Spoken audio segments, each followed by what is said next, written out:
on se retrouve pour une nouvelle vidéo sur mon ordinateur. Là, j'ai installé une nouvelle application. Bon, Camo Studio, bien sûr, parce que normalement, c'est sur Windows 11. Et j'espère qu'il fonctionne. Qu'est-ce qu'il y a? Ok, c'est bon. Camo Studio est en train de charger. En attendant, je vais aller chercher une histoire.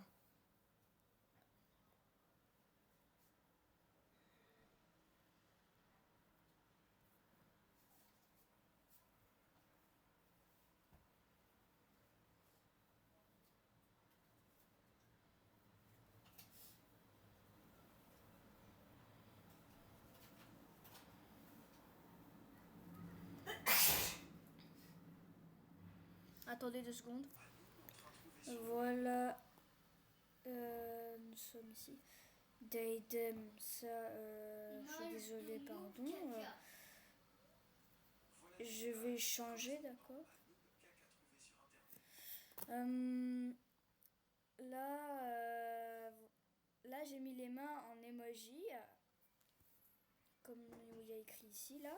Filtre à air.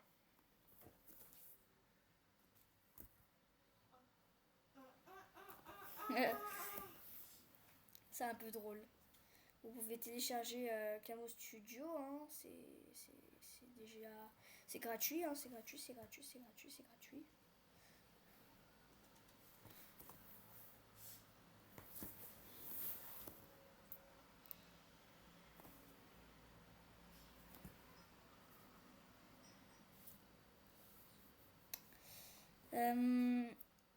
Là, je vais lire une histoire pour, vous voyez, je suis désolée pour les mains emoji. Bon.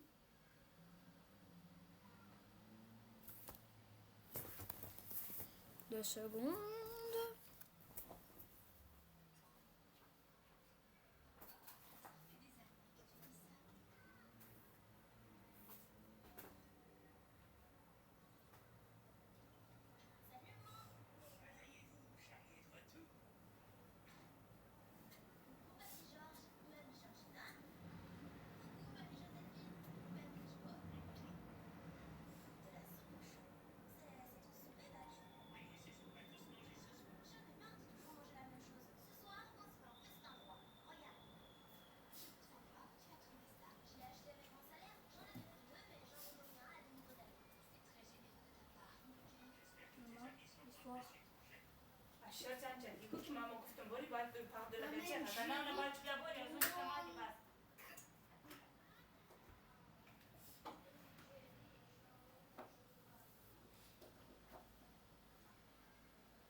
Maman, j'aime bien l'album de Tom et Jerry.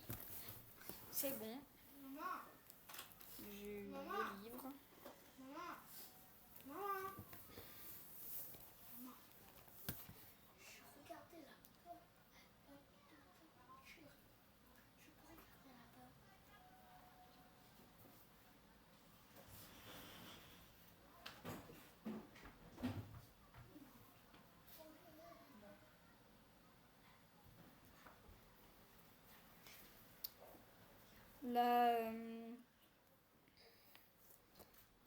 Là, je vais vous lire ce livre. D'accord. Comme d'habitude, je vais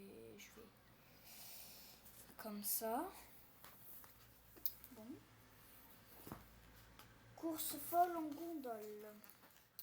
Dans la famille de Mathilda, on conduit des gondoles de père en fils.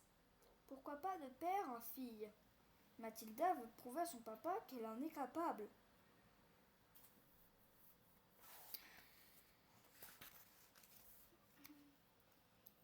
Pas pour les filles. La maman de Mathilda passe une tête dans sa chambre et dit d'une voix ferme: Ma chérie, c'est l'heure d'aller à l'école, dépêche-toi. Ce matin, comme tous les matins, la petite fille traîne pour s'habiller. Elle est perdue dans ses pensées.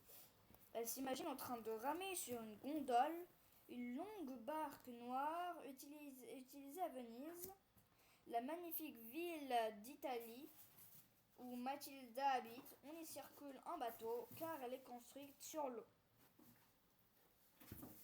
Je suis désolée.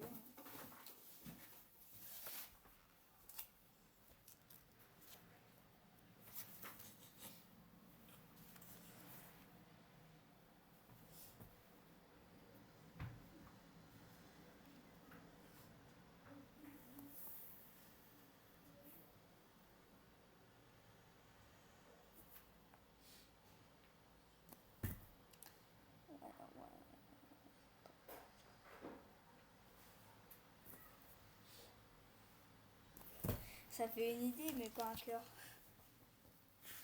Bon, j'arrête de me déconcentrer. Pas pour les filles? Oh non, ça c'est... Mathilda n'a que 9 ans, mais elle sait déjà le métier qu'elle veut exercer plus tard. Elle veut devenir golondière, comme son père et son grand-père. Quand Nono, le grand-père de Mathilda, balade ses clients sur les canaux, il annonce toujours fermement: chez nous, on est des golondiers de père en fils. C'est justement ça le problème. Mathilda, elle, est une fille. Il n'y a jamais eu de golondière dans la famille. Son père et son grand-père répètent souvent: c'est un métier difficile, trop difficile pour une femme. Et c'est vrai que les femmes sont rares dans cette profession.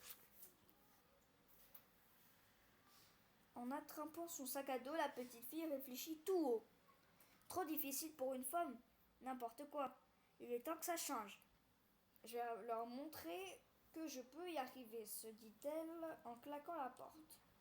Puis elle dévale l'escalier de son immeuble pour filer à l'école. Plus tard, après la classe, Mathilda engloutit son goûter. Elle fonce retrouver son père qui travaille sur le grand canal près du Rialto, le plus beau pont de Venise. La fillette passe un pont, elle court dans les ruelles. Son père l'aperçoit qui dévale les marches et lui crie: Ciao tesoro, bonjour mon trésor. Ciao est un mot italien qui veut dire salut et se prononce ciao. Ciao papa, répond Mathilda avant de le rejoindre et se jeter dans son cou.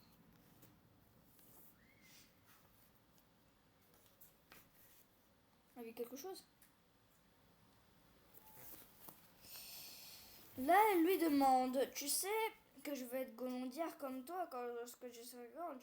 Tu peux me montrer comment tu fais? Son papa soupire. Mathilda, je t'ai déjà expliqué que c'est un travail difficile.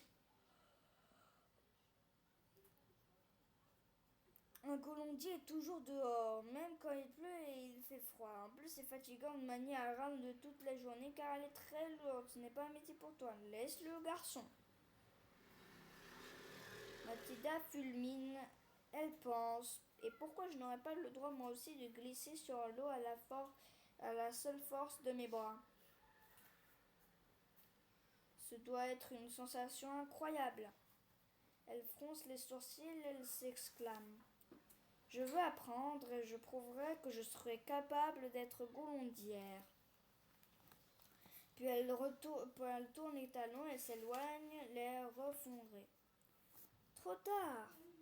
Mathilda salome entre les passants qui se pressent sur les rives du grand canal. Sa colère ne passe pas. Elle marmonne: il croit que je ne peux pas choisir mon futur métier, tout ça parce que je suis une fille? N'importe quoi. Mathilda s'arrête un moment et regarde les passants. Il y a beaucoup de monde ce matin dans les ruelles de Venise. Soudain, un garçon un peu plus âgé qu'elle, habillé d'un tablier bleu taché de farine, déboule en sens inverse. Il marche à toute vitesse et semble très pressé. Il tente de se faufiler au milieu de la foule avec, au bout de son bras levé, un carton à pâtisserie. Miam, des brioches, pense Mathilda en le croisant. Elle adore celles qui sont fourrées à la crème, à la confiture ou au chocolat.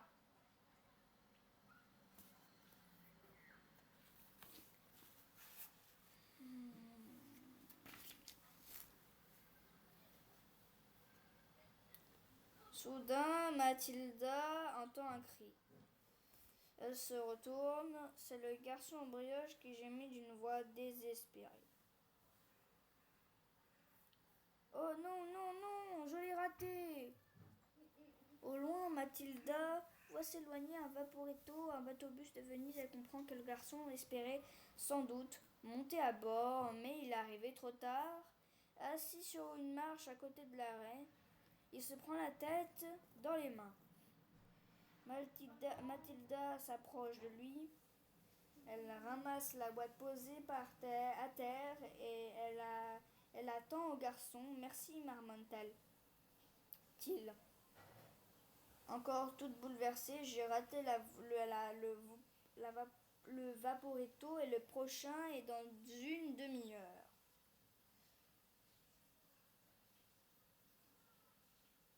Un bug, hein.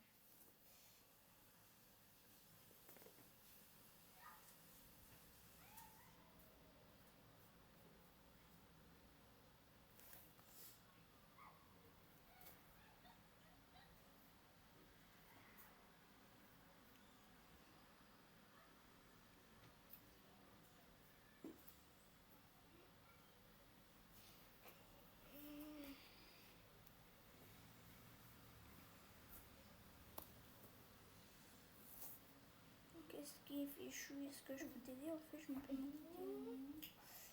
Moi, c'est Nino.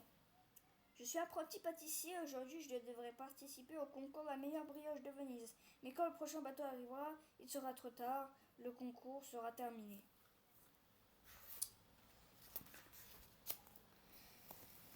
Nino raconte alors à Mathilda que cela fait des mois qu'il tente de mettre au point la meilleure brioche possible. Il explique davantage de sucre, moins de farine, ajouter le lait avant le beurre ou plutôt après. J'ai tout testé et j'ai trouvé une super recette. En regardant la fillette dans les yeux, l'air grave, il poursuit. Je pensais qu'en gagnant ce concours, je pourrais aider ma mère à sauver sa boutique. Elle est pâtissière. Le jeune garçon s'arrête un moment, puis elle explique à Mathilda qu'à lors de la dernière grande marée, l'eau a tellement monté à Venise qu'elle a pénétré dans la boutique de sa mère. Les fours et les frigos sont tombés en panne, il a fallu les jeter. Mathilda se souvient de cette grande marée exceptionnelle qui a causé de gros dégâts dans toute la ville. L'eau s'était engouffrée dans les maisons en détruisant tout sur son passage. Là, il est presque 15 minutes. Je suis désolée, en fait, c'était juste trop long. Donc, n'hésitez pas à liker et à vous abonner. Ça me fera plaisir. En tout cas, merci d'avoir regardé cette vidéo. Merci. Au revoir.